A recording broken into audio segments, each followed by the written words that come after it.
warahmatullahi wabarakatuh.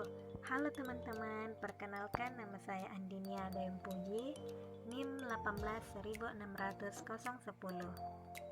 Saya merupakan salah satu mahasiswi program studi Tadris Matematika IAIN Parepare. Di sini saya akan menjelaskan mengenai titik sampel. Adapun pokok pembahasan yang akan saya jelaskan yaitu yang pertama, konsep titik sampel, yang kedua, kaidah perkalian, yang ketiga, kombinasi, dan yang keempat, permutasi. Yang pertama, apa sih itu titik sampel? Teman-teman pasti bertanya-tanya, titik sampel itu apa? Jadi, titik sampel adalah hasil dari percobaan dan merupakan anggota himpunan dari ruang sampel. Contoh, misalkan saya melemparkan 2 buah koin, maka kemungkinan yang akan muncul ada 4. Kemungkinan pertama, koin pertama akan muncul angka dan koin kedua akan muncul angka. Kemungkinan kedua, koin pertama akan muncul angka dan koin kedua akan muncul gambar. Kemungkinan ketiga, koin pertama akan muncul gambar dan koin kedua akan muncul angka. Dan kemungkinan keempat, koin pertama akan muncul gambar dan koin kedua akan muncul gambar. Jadi, titik sampel jika saya melemparkan 2 buah koin ada 4, yaitu angka dengan angka, angka dengan gambar, gambar dengan angka, dan gambar dengan gambar. Jadi, itu tadi konsep dari titik sampel, di mana titik sampel yaitu kemungkinan-kemungkinan yang akan terjadi. Titik sampel juga bisa disebut dengan setiap anggota himpunan dari ruang sampel. Jadi, setelah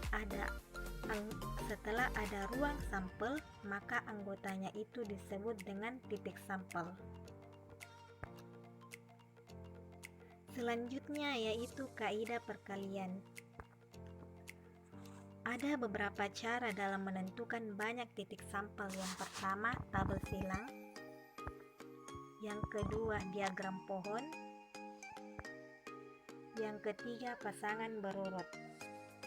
Untuk lebih jelasnya kita masuk ke contoh. Suatu perusahaan perumahan menawarkan bagi calon pembeli pilihan rumah gaya luar berbentuk tradisional, Spanyol, kolonial, dan modern di daerah pusat kota, pantai, dan bukit. Dalam berapa banyak pilihan seseorang pembeli dapat memesan rumah? Yang pertama, kita menggunakan tabel silang. Kita buatkan dalam bentuk tabel. Di dalam soal diketahui daerah perumahan ada 3, yaitu bukit, pantai, dan pusat kota. Sedangkan rumah gaya luar ada 4, yaitu modern, Spanyol, tradisional, dan kolonial. Selanjutnya, kita pasangkan. Daerah perumahan bukit dipasangkan dengan rumah gaya luar modern, maka hasilnya bukit dan modern. Bisa kita simbolkan yaitu B, M. Begitupun dengan selanjutnya. Sampai dengan daerah perumahan pusat kota dipasangkan dengan rumah gaya luar kolonial, maka hasilnya pusat kota kolonial.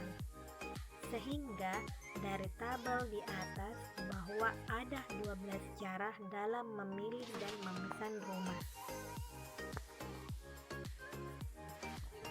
Selanjutnya kita menggunakan diagram pohon. Masih dengan soal yang sama, suatu perusahaan dan perumahan menawarkan bagi calon pembeli pilihan rumah gaya luar berbentuk tradisional, Spanyol, kolonial, dan modern di daerah pusat kota, pantai, dan bukit. Dalam berapa banyak pilihan seseorang pembeli dapat memesan rumah. Rumah gaya luar ada modern, Spanyol, tradisional, dan kolonial.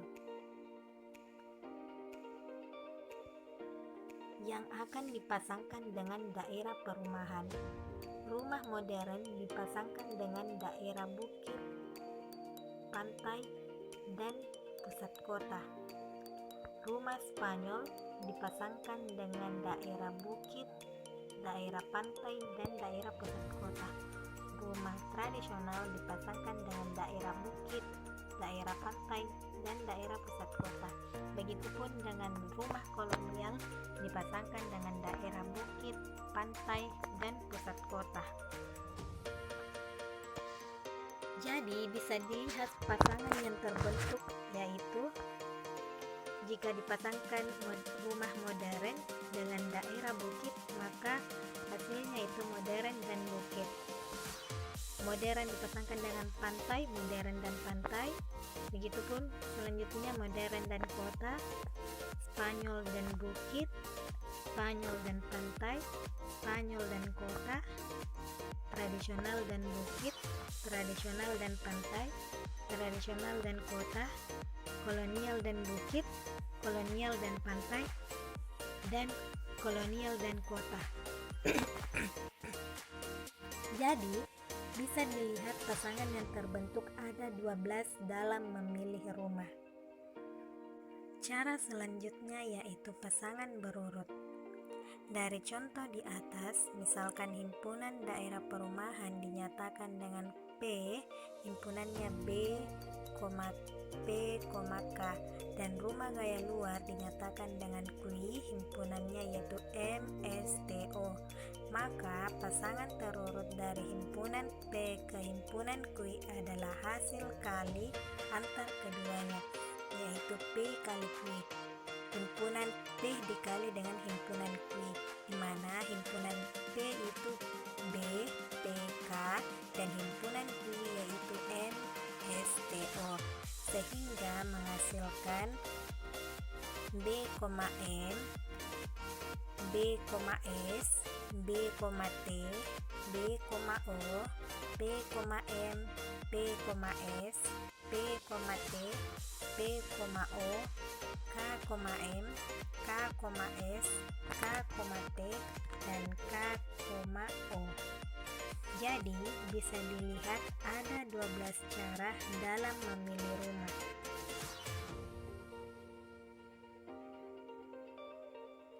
Itu tadi 3 cara dalam menentukan titik sampel, yaitu tabel silang, diagram pohon, dan pasangan berurut.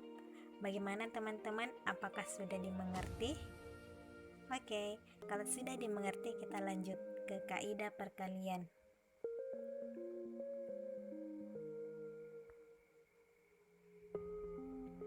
Salah satu masalah yang harus dihadapi dan dicoba diberi nilai oleh statistikawan ialah unsur kemungkinan yang berkaitan dengan munculnya kejadian tertentu bila suatu percobaan dilakukan.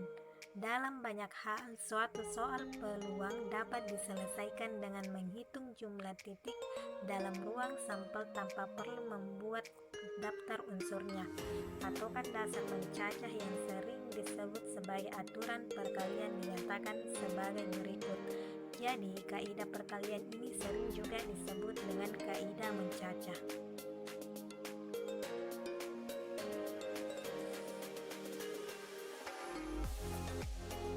Bila suatu operasi dapat dilakukan dengan N1 cara dan bila untuk tiap cara ini operasi kedua dapat dikerjakan dengan N2 cara, maka kedua operasi itu dapat dikerjakan bersama-sama dengan N1 cara dan N2 cara. Pasti teman-teman bertanya bagaimana maksud dengan N1 dan N2 cara. Untuk lebih jelasnya kita masuk ke contoh.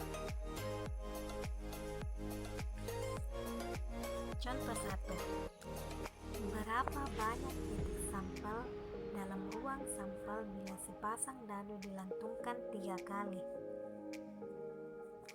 Pelemparan pertama ada 6 kemungkinan, pelemparan kedua ada 6 kemungkinan, dan pelemparan ketiga ada 6 kemungkinan.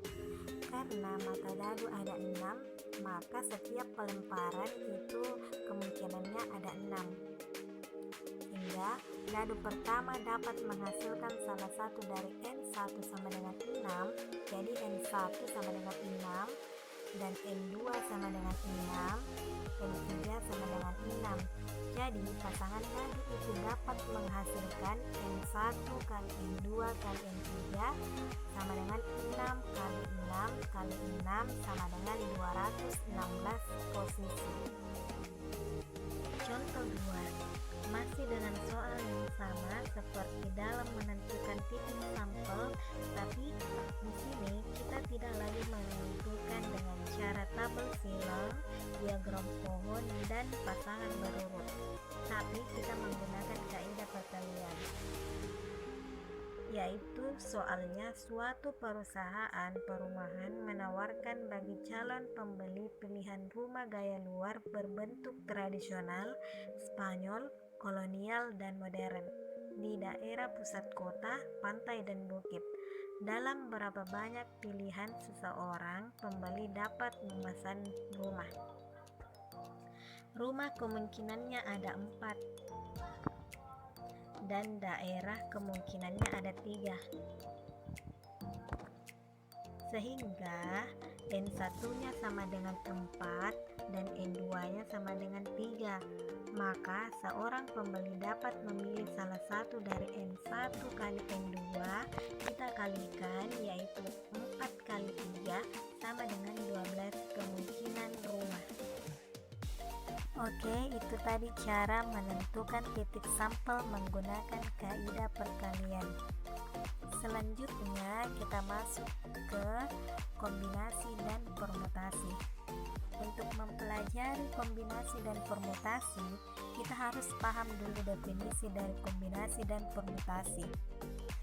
Misalkan N2R adalah bilangan. N tambah R dibaca N ditambah R. N kali R dibaca N dikali R. Nah, di sini diperhatikan tambah dan kali itu apa, teman-teman?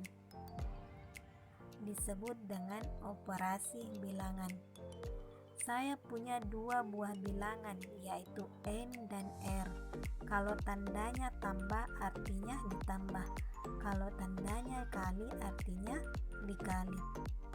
Sama halnya penjumlahan dan perkalian. Kombinasi dan permutasi sebenarnya adalah sebuah operasi bilangan. Kombinasi itu dilambangkan dengan C, sedangkan permutasi dilambangkan dengan P. Sebelum kita membahas perbedaan kombinasi dan permutasi, kita tahu dulu apa persamaan P dan C. Keduanya memiliki kesamaan. Fungsinya yaitu untuk mencari banyaknya cara untuk mengambil R benda dari N benda. N kombinasi R artinya dari N benda yang kiri kita mau mengambil R benda yang kanan. Permutasi juga sama. N permutasi R artinya dari N benda kita mau mengambil R benda. Jadi, kombinasi dan permutasi sama-sama untuk mencari banyaknya cara kita untuk memilih R benda dari N benda. Sekarang, apa beda kombinasi dan permutasi? Bedanya adalah kalau kombinasi urutan itu tidak penting. Kalau permutasi urutan itu penting. Oke, saya ulangi lagi. N kombinasi NCR itu artinya adalah dari N benda kita mau mengambil R benda. di mana urutan itu tidak penting. Kalau permutasi NPR itu artinya adalah dari N benda kita mau mengambil R benda di mana urutan itu penting. Kita lihat kombinasi dulu. Misalkan 10C2 atau 10 kombinasi 2. Di situasi kelas terdapat 10 siswa di mana kita mau memilih 2 orang siswa untuk ikut lomba balap karung. Nah, misalkan sekarang orang pertama yang terpilih adalah Wahab dan orang yang kedua adalah Rahmah. Wahab dulu baru Rahmah. Misalkan saya balik, orang yang pertama Rahmah, orang kedua Wahab. Dari kedua kasus ini apakah beda? Tidak beda teman-teman. Yang terpilih tetap 2, Wahab dan Rahmah. Jadi urutan tidak berpengaruh. Nah, kalau permutasi sama lagi contohnya. 10P2 atau 10 permutasi 2. Dari 10 siswa, kita mau memilih 2 orang siswa untuk menjadi ketua dan wakil ketua kelas. Jadi pertama kita memilih ketua kelas dulu, baru wakil ketua kelas. Kita pilih Mia dulu, baru Nia. Artinya apa? Mia ketua kelas dan Nia wakil ketua kelas. Kalau kita balik Mia dulu baru Mia, artinya apa? Ketua kelas Mia dan wakil ketua kelas Mia. Apakah sama? Tentu tidak. Karena meskipun Mia dan Mia terpilih, tapi posisinya berbeda. Jadi, di sini urutan mempengaruhi. Kalau urutan mempengaruhi itu permutasi, dan kalau urutan tidak mempengaruhi itu kombinasi. Nah, jadi teman-teman, kalau kita kerjakan soal permutasi dan kombinasi, kita harus membayangkan soalnya dari mana kita bisa menyimpulkan apakah ini soal kombinasi atau permutasi. Oke, supaya kita lebih paham, kita lihat beberapa kasus ini, dan saya ingin kalau teman-teman menjawab ini termasuk soal permutasi atau kombinasi. Yang pertama, di sebuah kampus terdapat 100 mahasiswa, akan dipilih 10 orang sebagai perwakilan kampus pada sebuah forum. Jadi, apakah ini kombinasi atau permutasi? 1, 2, 3. Ya, kombinasi. Karena urutannya tidak penting. Yang kedua, dari digit-digit 0, 1, 2 sampai dengan 9 akan dipilih 4 digit untuk dijadikan PIN ATM. Apakah ini kombinasi atau permutasi? Kita jawab sama-sama ya. 1, 2, 3. Ya, permutasi. Karena urutan berpengaruh. Contoh, misalkan yang terpilih pertama adalah angka 1, 2, 3, 4. Jadi password kita itu 1, 2, 3, 4. Kalau kita balik, yang terpilih pertama adalah 4, yang kedua adalah 3, yang ketiga adalah 2, dan yang keempat adalah 1. Password kita menjadi 4, 3, 2, 1. Apakah urutannya berpengaruh? Tentu iya. Yang terakhir, di dalam sebuah kantong terdapat 4 bola merah, 3 bola putih, dan 3 hitam. Ada beberapa cara untuk mengambil tepat 2 bola merah. Permutasi atau kombinasi? 1, 2, 3. Ya, kombinasi.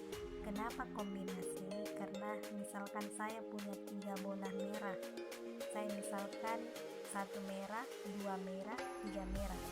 Misalkan kasus yang terpilih yang terambil itu merah 1, merah 2 atau M1, M2. Maka jika saya balik, maka M2, merah 2 dan merah 1 atau M2, M1. Apakah ini sama? Tentu sama, karena urutannya tidak berpengaruh. Maka ini termasuk dengan kombinasi. Selanjutnya, contoh. Di sebuah sanggar seni terdapat 10 anggota. Kita akan memilih 4 penari padupa untuk menyambut tamu di pernikahan Rahma dan Wahab. Ada berapa cara pemilihan? Pertanyaan pertama, ini soal kombinasi atau permutasi? 1, 2, 3. Kombinasi. Kenapa kombinasi? Karena urutannya tidak berpengaruh. Misalkan yang terpilih adalah Sulpa dan Faika, tapi yang terpilih Sulpa dulu baru Faika, atau sebaliknya Faika dulu baru Sulpa. Ini sama saja, sama-sama mereka yang terpilih. Kita mau memilih 4 dari 10 kombinasi 4. Jadi karena kita sudah paham tentang kombinasi dan permutasi dasar, saya akan kasih tahu kepada kalian rumus kombinasi. Sebelum masuk rumus, kita harus tahu dulu faktorial. Apa itu faktorial? Faktorial adalah sebuah ekspresi dilambangkan dengan tanda seru. Contoh, 5 tanda seru dan 8 tanda seru. Artinya apa? 5 faktorial, 8 faktorial. 8 faktorial artinya 8 kali 7 kali 6 kali 5 kali 4 kali 3 kali 2 kali 1. Dan 5 faktorial yaitu 5 kali 4 kali 3 kali 2 kali 1. Kenapa faktorial penting? Karena rumus kombinasi pakai faktorial. Kalau kita punya n kombinasi r, itu rumusnya adalah n faktorial dibagi r faktorial dikali n kurang r faktorial. Jadi n kombinasi r sama dengan n faktorial dibagi r faktorial dalam kurung n dikurang r faktorial. Jadi 10 kombinasi 4 sama dengan 10 faktorial dibagi 4 faktorial dalam kurung 10 dikurang 4 faktorial sama dengan 10 faktorial dibagi 4 faktorial kali 6 faktorial sama dengan 10 faktorial, yaitu 10 kali 9 kali 8 kali 7 kali 6 faktorial dibagi 4 kali 3 kali 2 kali 1 kali 6 faktorial.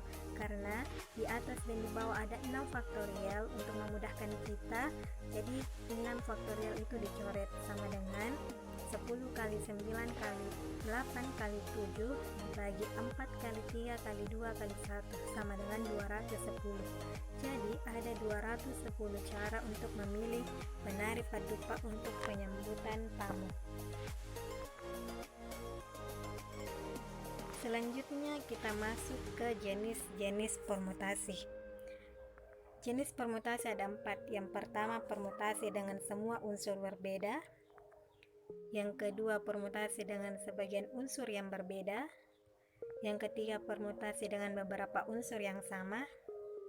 Dan yang keempat, permutasi siklik atau permutasi melingkar.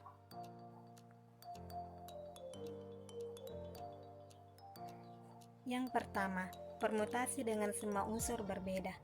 Jika ada n unsur yang berbeda diambil n unsur, maka banyak susunan atau permutasi yang berbeda dari n unsur tersebut adalah P, N, N sama dengan NPN dibaca permutasi tingkat n dari n unsur. NPR sama dengan PNR sama dengan PNR, itu sama saja.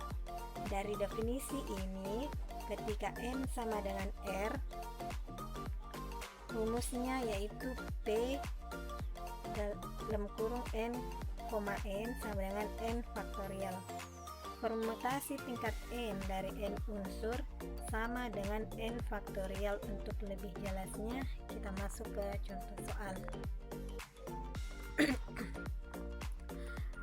Contoh, untuk menyambut ulang tahun Kota Pinrang yang dihadiri oleh 7 kabupaten yang ada di Sulawesi Selatan, panitia akan memasang 7 kursi dari ke-7 kabupaten yang akan hadir. Banyak cara panitia menyusun ke-7 kursi tersebut adalah: jawab, n-nya sama dengan 7, maka permutasi 7 dari 7 sama dengan 7 faktorial. 7 faktorial adalah 7 kali 6 kali 5 kali 4 kali 3 kali 2 kali 1. Jadi ada 5040 cara untuk menyusun kursi. Selanjutnya yaitu permutasi dengan sebagian unsur yang berbeda. Definisinya, banyaknya permutasi n benda yang berlainan bila diambil r sekaligus adalah n per n permutasi r sama dengan n faktorial dibagi n kurang r faktorial. Ini berlaku apabila n lebih besar dari r. Contoh, dari 20 lotre 2 diambil untuk hadiah pertama dan kedua. Hitunglah banyak titik sampel dari ruang T. Jadi jawabannya 20 permutasi 2 sama dengan 20 faktorial dibagi 20 dikurang 2 faktorial sama dengan 20 faktorial per 18 faktorial, karena 20 dikurang 2 hasilnya adalah 18 faktorial sama dengan 20 dikali 19 kali 18 per 18 faktorial. 18 faktorial kita coret untuk memudahkan kita untuk mengalihkannya, jadi sama dengan yang tersisa 20 dikali 19 sama dengan 380 cara. Jadi banyak titik sampel dari ruang T adalah 380. Selanjutnya, contoh 2. Berapa banyak jadwal yang dapat disusun cabang himpunan mahasiswa Tadris Matematika IAIN Parepare untuk 3 penceramah dalam 3 pertemuan bila ketiganya tersedia berceramah tiap hari selama 5 hari. Banyak jadwal yang dapat disusun adalah 5 permutasi 3 sama dengan 5 faktorial dibagi 5 dikurang 3 faktorial sama dengan 5 faktorial dibagi 2 faktorial, karena 5 dikurang 3 sama dengan 2 faktorial sama dengan 5 dikali 4 kali 3 sama dengan 60. Jadi jadwal yang terbentuk yaitu 60 cara. Selanjutnya yaitu permutasi dengan beberapa unsur yang sama. Definisinya yaitu banyaknya permutasi yang berlainan dari n benda bila n1 diantaranya berjenis pertama, n2 berjenis kedua, nk berjenis k. Rumusnya n faktorial dibagi n1 faktorial dikali n2 faktorial dikali titik-titik nk faktorial. Untuk lebih jelasnya kita masuk ke contoh. Sebuah pohon Natal dihiasi dengan 9 bola lampu yang dirangkai seri. Ada berapa cara menyusun 9 bola lampu itu bila 3 diantaranya berwarna merah, 4 kuning, dan 2 biru? Jawab, banyaknya susunan yang berlainan ada 9 faktorial, karena n-nya sama dengan 9, dan 9 faktorial dibagi 3 faktorial kali 4 faktorial dikali 2 faktorial sama dengan, sehingga menghasilkan 1260 cara.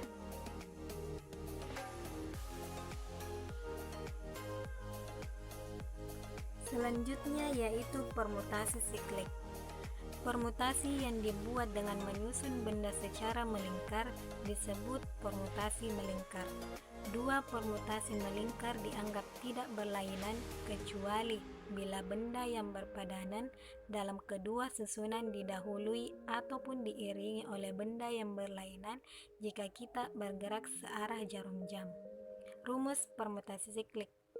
N permutasi siklik sama dengan N kurang 1.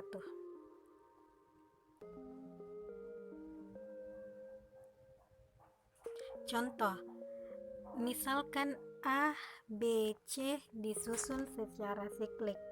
Ada A, B, C, A, C, B, C, B, A, dan seterusnya.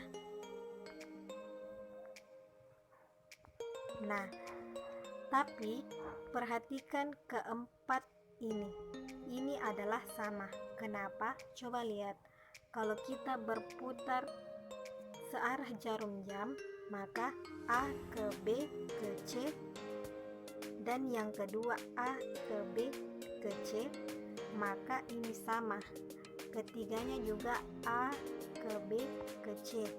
Walaupun A-nya di bawah, B-nya di atas, tapi kalau kita searah jarum jam, kedua yang di atas ini sama. Begitupun yang di bawah, yaitu BAC, BAC. Kalau kita putar searah jarum jam, maka kedua ini sama saja. Itu sebabnya kita tidak hitung. Jadi, secara siklik hanya ada dua kemungkinan.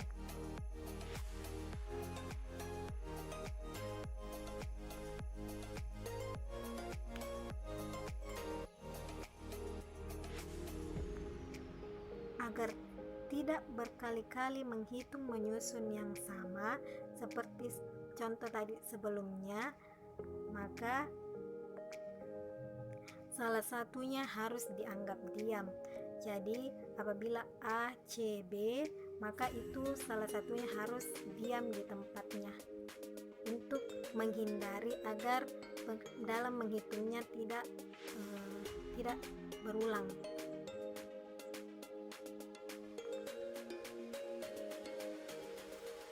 Selanjutnya yaitu misalkan A, B, C, D disusun secara siklik. Ada A, B, C, D, ada A, B, D, C, ada A, C, D, B, ada A, C, B, D, ada A, D, C, B, dan ada A, D, B, C. Nah, kalau A-nya bergerak, tidak menutup kemungkinan itu akan terulang. Yang maksudnya di sini adalah A-nya diam atau A-nya tidak bergerak, A-nya tetap di atas. Kemudian yang bergerak itu cuman A, C, D. Nah, itu sama saja dengan 3 faktorial. 3 double 3, 3 disusun sebanyak 3. Padahal apa? Kalau permutasi biasa A, B, C, D, nah bisa dilihat permutasi biasa di samping. Kita ambil keempat-empatnya, yaitu A 4 faktorial 4 seperti ini. Perhatikan A-nya, ada yang sama, bisa dilihat A-nya yang berwarna merah. Nah, kalau kita susun dari 4 A, B, C, D sebanyak 4, tapi yang siklik itu di sini ada 6. Yang siklik ada 6. Kalau yang siklik ada 6 berarti 6 kali 4 maka 24 atau 4 faktorial. Permutasi siklik itu kalau dikalikan dengan banyaknya anggota itu sama dengan n faktorial. Tadi kita hitung ada 6 dikali banyaknya anggota, 4 sama dengan 4 faktorial. Berarti kalau dipindahkan n faktorial bagian n, ini dikali n, kalau n kurang 1 faktorial maka n-nya habis. Maka permutasi siklik adalah, atau rumus permutasi siklik adalah n dikurang 1 faktorial.